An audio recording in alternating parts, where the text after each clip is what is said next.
ଜୟ ଜଗନ୍ନାଥ। କବିତା ଅକୁହା କଥା। ପ୍ରେମୀ କୁହେ, ଜହ୍ନର ଛାଇରେ ମୁଁ ଦେଖେ ତୁମକୁ, ଜହ୍ନର ଛାଇରେ ମୁଁ ଦେଖେ ତୁମକୁ, ଲେଖେ କେତେ କବିତା, କେତେ ଅକୁହା କଥା, ଆଉ କେତେ ଚିଠି, ଆଉ କେତେ ଭାବନା। ଭାବନାର ସବୁ ଝଙ୍କାର ସାଉଁଟେ ସେଇ ଚିଠିରେ। ବର୍ଷା ହେଲେ ଗୋଟି ଗୋଟି କରି ବନାଇ ଦିଏ ଡଙ୍ଗା, ଆଉ ଭସାଇ ଦିଏ ଡଙ୍ଗା ସବୁ ଭାବନା ବର୍ଷାର ପାଣିର ପିଠିରେ। ପ୍ରେୟସୀ କୁହେ, ଜାଣ, ତୁମେ ଭସେଇଥିବା ସେଇ ଅନାବନା ଧାର, ନାଆରେ ସବାର ହୋଇ ମୋ କ୍ଷେତ ସାରା ସିଆର କାଟନ୍ତି। ଫୁଟିଯାଆନ୍ତି ଫୁଲ ହେଇ ଜହ୍ନ ରାଇଜର ପଥ ଯାଏ। ହସୁଥାଏ ଜହ୍ନ, ଫେରାଇ ଦିଏ ବାଦଲରେ ଚିଠି ଲେଖି ପ୍ରତିଟି ଧାର। ସେଥିପାଇଁ ତ ମୁଁ ବହିପାରେ ନଦୀଟିଏ ହୋଇ ଚିରକାଳ। ପ୍ରେମିକ ପୁଣି କୁହେ, କେତେ ଯତ୍ନ କଲେ ଫୁଲଟିଏ ଫୁଟେ, ସ୍ୱପ୍ନଟିଏ ତୋଳିବାକୁ ଜୀବନଟି ଲାଗେ। କେବେ ମଉଳେ ଫୁଲ, କେବେ ସ୍ୱପ୍ନ ବି ମଉଳେ, କେବେ ଏ ଆଖିର ସ୍ୱପ୍ନ କଦବା କ୍ୱଚିତ୍ ସେ ଆଖିରେ ମିଳେ।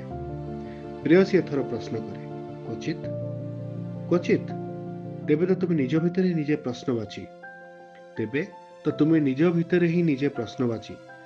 ବିଶ୍ୱାସ ଫୁଲର ରଙ୍ଗ ଗାଢ଼ ବାଇଗଣୀ, ତାର ପ୍ରତିଟି ପାଖୁଡ଼ାରେ ଯତ୍ନ, କେବେ ସଂଶୟ ନଥାଏ ତିଳେ ମାତ୍ର। ଆଖି ତ ସ୍ୱଚ୍ଛ ଗୋଟେ କାଚର ଆଇନା ମାତ୍ର।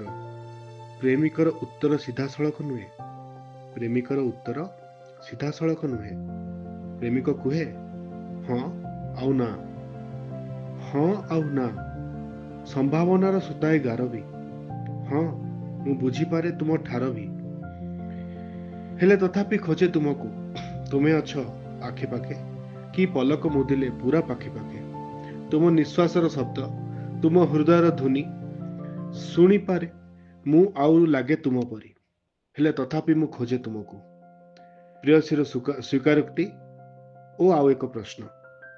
ଛୋଟ ଛୋଟ କଥା, ଆଉ ସେ କଥାରେ ତୁମ କଥା କେବେ ନଥିଲା, କେବେ ନୁହେଁ ଅଯଥା। ମୁଁ ପାରେ ନାହିଁ କହି, ବୁଝିବାକୁ ତୁମକୁ ହିଁ ପଡ଼ିବ। ମୁଁ କହିବି, ତୁମେ ଶୁଣିବ, ତୁମେ କହିବ, ମୁଁ ଶୁଣିବି। କେବେ ମୁଁ ନ କହିଲେ ବି ତୁମେ ବୁଝିଯାଅ। ଆରମ୍ଭ ତୁମେ ହିଁ କର, ଏବେ ସ୍ମୃତି ସବୁକୁ କରିନିଅ। ସ୍ମୃତି ସବୁକୁ କରିଦିଅ ବର୍ତ୍ତମାନ ଜୀବନର ଆଧାରଶିଳା। ତୁମର ସବୁ କଥା ମିଠା ମିଠା, ହଁ ଚିନି ବୋଳା। ଜାଣିବା ଜରୁରୀ କି କେତେ ଭଲ ପାଅ ମୋତେ। ଆଜି ପାଇଁ କିଛି ଦିନ, ନା ଏ ଜୀବନ ସାରା, ନା ଜୀବନ ଅନ୍ତେ। ପ୍ରେମିକ ଏବେ ଚୁପ୍। କବିତା ବନ୍ଧୁ ଚିର ଶାଶ୍ୱତ, ଯେମିତି କି ଈଶ୍ୱର, ଯେମିତି ପ୍ରେମ। କବିତା ସରିପାରେ ନାହିଁ। ପ୍ରଶ୍ନ ଉତ୍ତର, ସ୍ୱୀକାରୋକ୍ତି, ମାନ ଅଭିମାନ, ପରିହାସ ଓ ଈଶ୍ୱର ଭକ୍ତିର ଭାବନାରେ ପୁଣି ଫେରିଆସେ। ଜୟ ଜଗନ୍ନାଥ।